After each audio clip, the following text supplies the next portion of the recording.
PLE se déroulant ce samedi 5 novembre sur WWE Network, il est le deuxième show qui aura lieu en Arabie Saoudite cette année. Salut à tous, c'est Jimbo et aujourd'hui on se retrouve pour le Jimbo Gnostic de Quanjo 2022.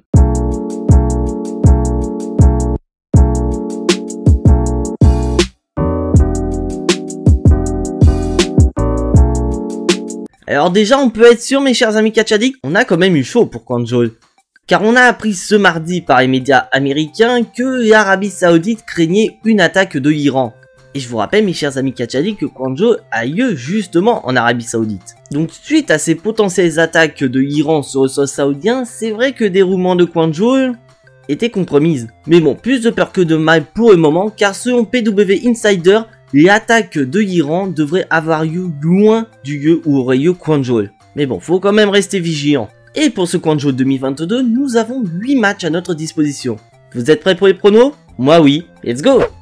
Et pour commencer ce Jimbo Gnostic de Quanjo 2022, je vais commencer par le match le plus récent de cette carte. Et ce match est un match tag team qui va opposer nos nouvelles championnes Asuka et Alexa Bliss face aux anciennes championnes Damage Control. Et pour ceux qui n'ont pas vu ma review de WoW, c'est vrai que j'étais un petit peu déçu de ce changement de titre. Et même pas une semaine après avoir récupéré les titres de championne tag team, Alexa Bliss et Asuka doivent les défendre contre les anciennes championnes.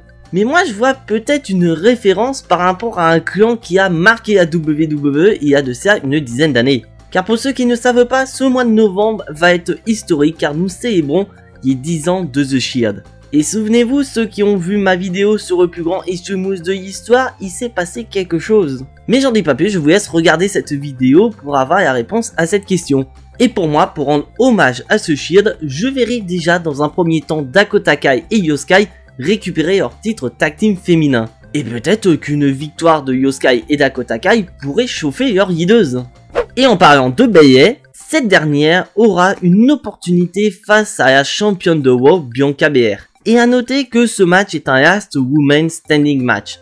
Et à titre d'information, il s'agit du deuxième Last Woman Standing Match de l'histoire de la WWE.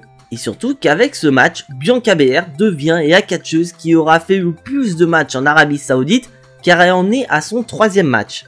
Mais pour moi, je pense qu'on est tous d'accord, ce match doit être la der des der entre Bayley et Bianca Belair. Car pour être honnête, cette rivalité entre Bianca Belair et Bayley dure depuis trop longtemps. Donc, pour finir ce match, je verrai bien Bayley récupérer le titre féminin de WoW. Après, c'est pas parce que Bianca Belair aura perdu que forcément elle aura perdu du momentum. Car je vous rappelle, mes chers amis catch addicts, que dans un Last Woman Standing Match, il n'y a aucune disqualification. Donc, ce qui veut dire qu'on pourrait avoir Damage Control, Asuka et Alexa Bliss qui pourraient intervenir dans le combat. Sauf que malheureusement pour Bianca Belair, ses interventions pourraient lui coûter le match et ainsi sa ceinture féminine de WoW.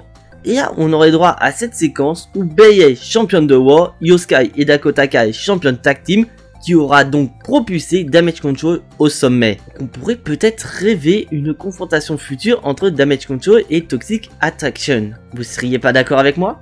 Et maintenant, mes chers amis catch addicts, on va quitter la division féminine et on va se concentrer sur la division tag team. Et pour cet épisode de Quanjo 2022, nos champions incontestés les Usos affronteront les Brawling Brutes, Butch et Ridge Holland. Bien sûr, à noter, n'oubliez pas que Sheamus étant blessé, et bah il ne sera pas présent pour aider ses compères.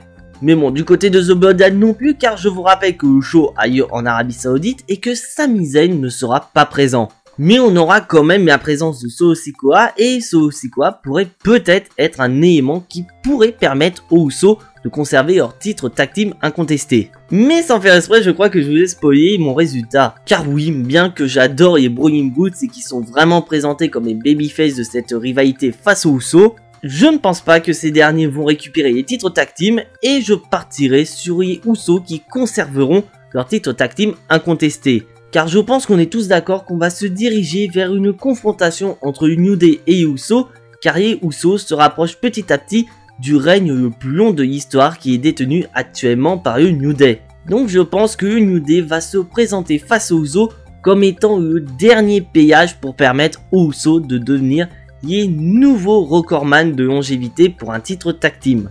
Mais bon, je pense que les Usos battront quand même le New Day et par-dessus le marché battront le record de ces derniers. Et maintenant mes chers amis catch addicts, on va passer à un match 3 contre 3. Et ce match à 6 va concerner The OC contre le Judgment Day. Et pour être honnête avec vous, c'est une rivalité que j'adore entre ces deux clans. Car j'ai vraiment adoré cette séquence où AJ Styles a fait semblant de faire croire à Finn Balor qu'effectivement ce dernier avait besoin d'aide, mais qu'au final il lui dit qu'il n'avait pas besoin de son aide, mais d'aide d'autres personnes qui étaient Hugh Gallows et Carl Anderson. Et de l'autre côté, on a un Judgment Day qui monte petit à petit en puissance et notamment le tout récent membre du Judgment Day, c'est-à-dire Dominic Mysterio. Sauf que le problème c'est que pour The OC, il y a un élément du côté du Judgment Day qui fait toute la différence. Et cet élément c'est ni plus ni moins que Rhea Ripley. Et c'est vrai que du côté de The OC, on avait Hugh Gallows qui était en train de chercher une solution pour contenir Rhea Ripley. Parce que oui, je vous rappelle mes chers amis catchadis que The OC sont les faces de cette rivalité et qu'un face ne fera pas une femme. Donc quoi que mieux qu'une femme pour frapper une autre femme. Et c'est vrai qu'il y avait des rumeurs d'un potentiel du retour de Mia Yim qui pourrait aider The OC pour venir confronter Rhea Ripley. Sauf que je vois pas l'intérêt de faire revenir Mia Yim. Alors que faire venir une certaine Beth Phoenix pour venir confronter Rhea Ripley, bah ça a du sens en fait. Parce qu'il faut pas oublier quand même que le mois dernier, c'est quand même Rhea Ripley qui a porté un concerto sur la Glamazon. Et de voir une Beth Phoenix revancharde qui veut se venger de Rhea Ripley, ça pourrait également conduire à une rivalité entre les deux catcheuses. Bien qu'il y ait tout ce scénario autour de Rhea Ripley, je pense très clairement que Judgment Day va récupérer la victoire face à The OC. Mais on voit très clairement que Judgment Day sont en plein push, donc c'est vrai que ce serait un peu bête de les faire perdre lors de cette confrontation face à The OC. Allez, maintenant mes chers amis catch addicts, on va passer sur un duel de géants. Et ce duel de géants va opposer Braun Strowman à Omos. Et très clairement mes chers amis catch addicts, ce n'est pas le match que j'attends le plus. Parce que je pense qu'on va tous être d'accord qu'on ne va pas avoir de la grosse dinguerie dans cette confrontation entre Omos et Braun Strowman. Mais d'un autre côté, c'est vrai qu'on a face à deux catcheurs qui ont vraiment besoin de cette victoire. Car d'un côté, on a un Omos qui est en plein push, et de l'autre côté, on a un Braun Strowman qui a fait son retour et qui a besoin d'une grosse victoire pour récupérer ce qu'il y avait avant d'être viré par la WWE, c'est-à-dire sa place de main eventer. Mais personnellement, je pense que ça va être Braun Strowman qui va remporter la victoire, car il y a nettement plus besoin d'une victoire qu'a besoin Omos actuellement. Et maintenant mes chers amis catch addicts, on va aller s'enfermer dans une cage. Une cage où sera enfermé Drew McIntyre et Karrion Kross. Parce que oui, cette stipulation a été apportée par Drew McIntyre car ce dernier avait perdu face à Karrion Kross le mois dernier à Extreme Rules à cause d'une intervention de Scarlett. Donc est-ce que la cage va permettre à Drew McIntyre de remporter le match face à Karrion Kross? Je ne pense pas. Car pour moi, une victoire de Karrion Kross est nécessaire car ce dernier a plus besoin de cette victoire contrairement à Drew McIntyre. Car une défaite ne va pas faire de mal à Drew McIntyre car il est actuellement le deuxième babyface du show bleu.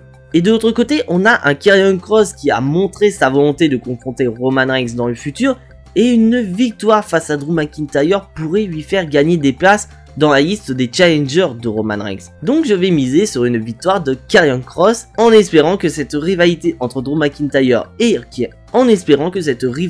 opposant Drew McIntyre et Karrion Kross se termine définitivement dans cette cage. Et maintenant mes chers amis catch addicts, on va passer à un match où même la cage n'aurait pas tenu face à ces deux monstres. Brock Lesnar va affronter Bobby Lashley. Et pour être honnête avec vous mes chers amis catch addicts, c'est le match que j'attends le plus de ce pay-per-view. Car depuis que Bobby Lashley a fait son retour au lendemain de WrestleMania 34, c'est-à-dire en 2018, j'attendais avec impatience cette confrontation entre Brock Lesnar et Bobby Lashley. Après oui, je suis entièrement d'accord avec vous que ces deux catcheurs se sont affrontés en début d'année au Royal Rumble pour le titre de champion WWE.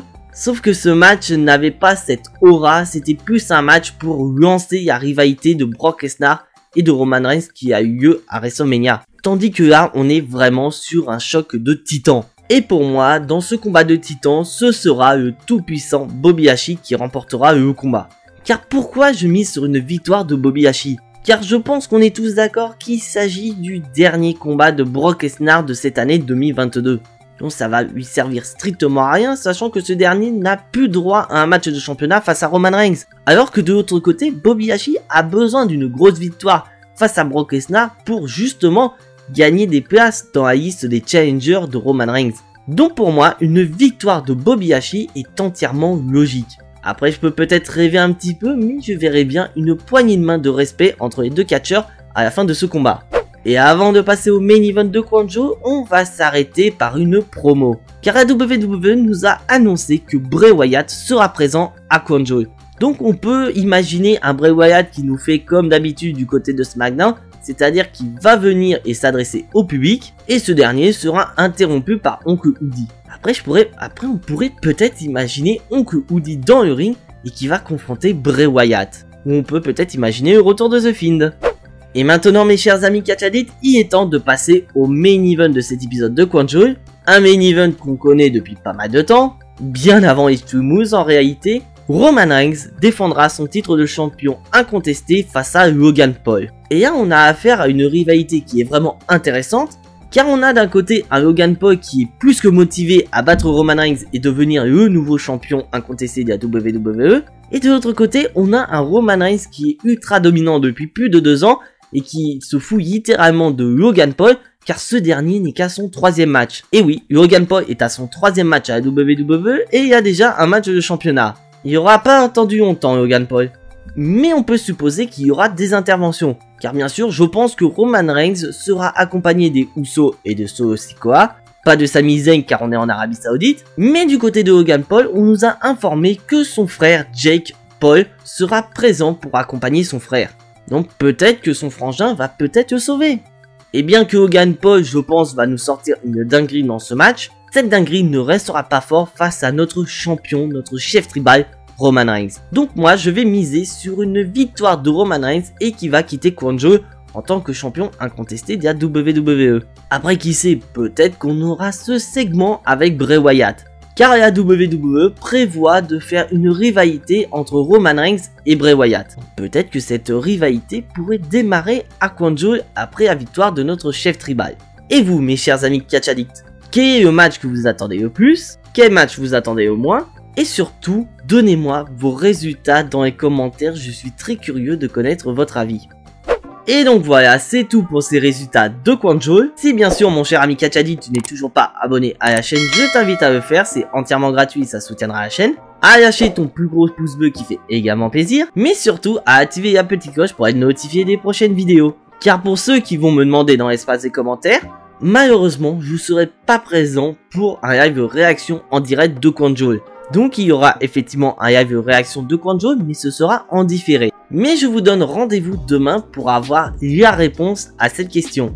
Pourquoi je ne serai pas là pour Kwanjo? Soyez tous très fiers d'être des catch addicts. C'était Jimbo, et à la prochaine!